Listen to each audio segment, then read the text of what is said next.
नमस्कार। हमारे खास कार्यक्रम विजय फैक्टर में आप सबका स्वागत है। मैं हूं विजय विद्रोही। आप सबको याद होगा कि प्रधानमंत्री नरेंद्र मोदी ने लोकसभा में मनरेगा को मनमोहन सिंह की सरकार की सबसे बड़ी विफलता का स्मारक बताया था, लेकिन अब वही मोदी सरकार मनरेगा के गुण गा रही है। तो आखिर क्या है मनरेगा की विजय का विजय फैक्टर, इसकी पड़ताल आज हम करेंगे।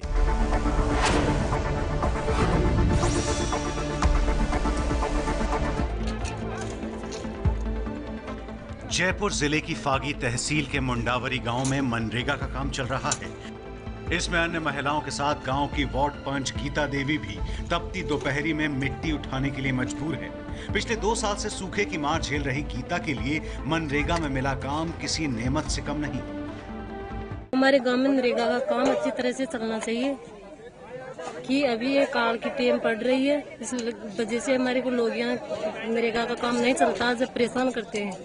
हमारे मुंह पे थूकते हैं कि ऐसे काम क्यों नहीं चल रहा है, वैसे क्यों नहीं हो रहा। तो हमेशा ऐसा काम अच्छी तरह से हमारे गांव में चलता रहे।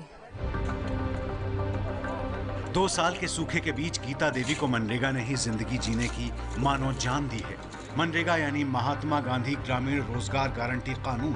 ये कानून 2006 में मनमोहन सिंह सरकार ने लागू किया था। इसमें काम मांग रहे किसी भी आदमी को 15 दिनों में काम और साल में 100 दिन का काम दिया जाना जरूरी है। तब दिहाड़ी थी 100 रुपए की, जिसे अब बढ़ाकर राज्य विशेष की न्यूनतम मजदूरी से जोड़ दिया गया है। मनरेगा में साफ लिखा है अनस्किल्ड मैनुअल लेबर यानी अकुशल मानव श्रम। पिछले 10 साल में इस योजना पर 2.5 लाख करोड़ से ज्यादा पैसा खर्च हो चुका है। बीजेपी के वरिष्ठतम नेता लाल कृष्ण आडवाणी तक मनरेगा की यूएनओ में तारीफ कर चुके हैं, लेकिन पीएम बनने से पहले तक मोदी जी को इस योजना में भ्रष्टाचार ही दिखाई देता था। मेरी राजनीतिक सूझबूझ कहती है कि मनरेगा कभी बंद मत करो।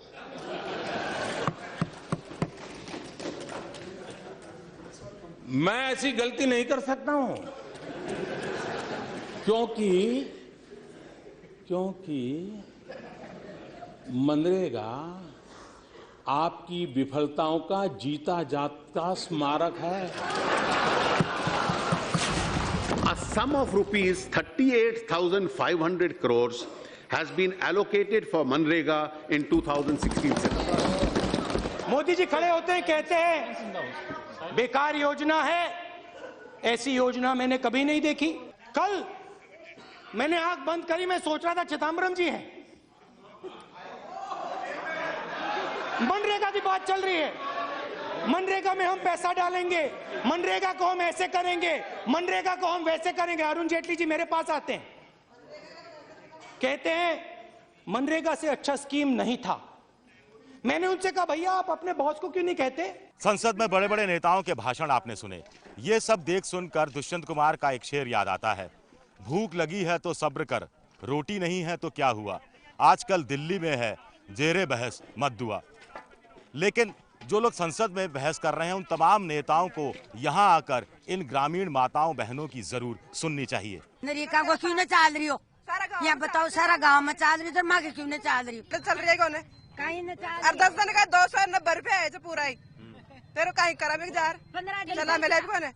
29 की रेट दी, सारे कहीं रेट दिया तो 29 रुपए की रेट रोज का यात्री कराना का जगह में अति दूर तो भाई थोड़ी सहायता तो छोटा मोटा काम समझ मजदूरी भी टाइम पे मिलती है। हाँ कहीं न मिली मैं तो टाइम पे ना दीजिए। वित्त मंत्री अरुण जेटली ने 38,500 करोड़ की राशि को अब तक की सबसे बड़ी राशि बताया है, लेकिन वो ये बात गोल कर गए कि इसमें पिछले साल के बकाया 6,000 करोड़ भी शामिल हैं। ये राशि केंद्र को राज्य सरकारों को देना बाकी है। इस तरह वास्तव में तो 32,500 करोड़ ही रखे गए हैं। इससे ज्यादा 40,000 करोड़ था 2011 में, और आप उसके रियल टर्म्स में देखें वैल्यू क्या थी रुपए की तब और अब, तो उसमें इट वाज मच हायर। और जो इन्होंने 38,000 का दिया है उसमें 6,000 तो अरियर्स ही हैं पुराने, तो अब आपका घट के रह गया 32,000 करोड़। तो 32,000 करोड़ आप देना चाह रहे हैं और आप चाह रहे हैं कि पक्का काम हो, तो आपका लेबर और मटेरियल रेशियो को आप कैसे बैलेंस करेंगे कि लेबर घटे ना। संसद में राहुल गांधी के भाषण के बाद पीएम मोदी ने अपने उत्तर में मनरेगा में व्याप्त भ्रष्टाचार की तरफ इशारा किया था। इस बात का कोई इनकार नहीं करेगा कि इस देश के 60 साल के कार्यकाल में अगर हम गरीबों का भला कर पाए होते तो आज मेरे देश के गरीबों को मिट्टी उठाने के लिए गड्ढा खोदने के लिए मजबूर नहीं होना पड़ा। ये हमारा सफलता का स्मारक नहीं है, ये हम सबको स्वीकार करना होगा।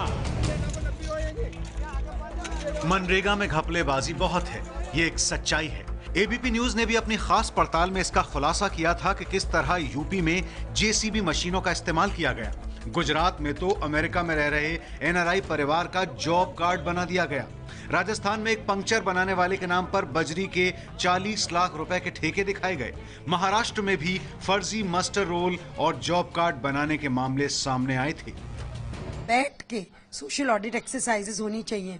और सोशल ऑडिट ये नहीं कि आप एक साल में एक बार कर रहे हैं, social audit every 3 to 4 months, जितनी जल्दी हो रिकवरी हो तो एक मैसेज जाता है। तो number 1, not only do you do social audit, आप रिकवरी करें मनी का और आप इनको पूरी लीगल कार्यवाही, क्रिमिनल जस्टिस सिस्टम के तहत कार्यवाही। सोशल ऑडिट का इसलिए विरोध कर रहे हैं कि एक्चुअल में लेबर काम तो करती है, अब कहीं कहीं भी ऐसी दिक्कत हो जाती है कि अनावश्यक ये जो आते हैं वो हम जो कुछ काम कराते हैं उसको वो मानते नहीं कि नहीं ये जो काम पुराना है पुराना है, इस वजह से हम उससे परेशान हो जाते हैं और उसमें हमारे फालतू की रिकवरी आती है, इसलिए हम उसका विरोध कर रहे हैं। इस तरह का भ्रष्टाचार सोशल ऑडिट के जरिए दूर किया जा सकता है, लेकिन पिछले 2 साल में मोदी सरकार ने इस दिशा में एक भी कदम नहीं उठाया है।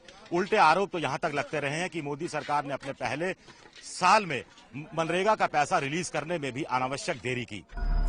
मोदी सरकार के आने से पहले मनरेगा में काम मांगने वालों में से सिर्फ 4% को ही पूरे 100 दिन का काम मिलता था। आज भी हालत यही है।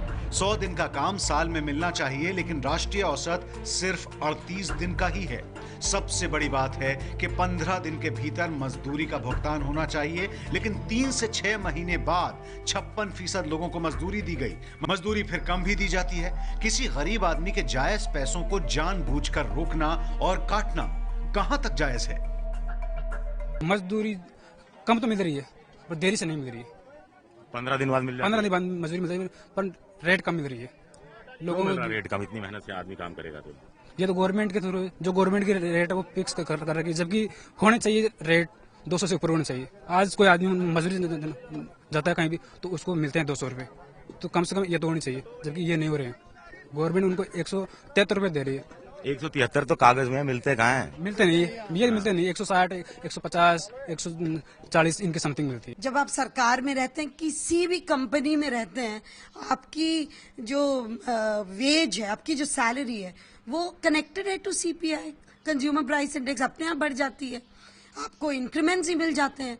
तो यहाँ पे क्यों नहीं जोड़ा जाता? मजदूर के लिए क्यों आप नहीं जोड़ते हैं इस चीज को? हकीकत तो यह है कि पिछले 2 साल में देश भर में लगभग आधे राज्यों में सूखा नहीं पड़ता, तो सरकार मनरेगा को लेकर इतनी गंभीर नहीं होती।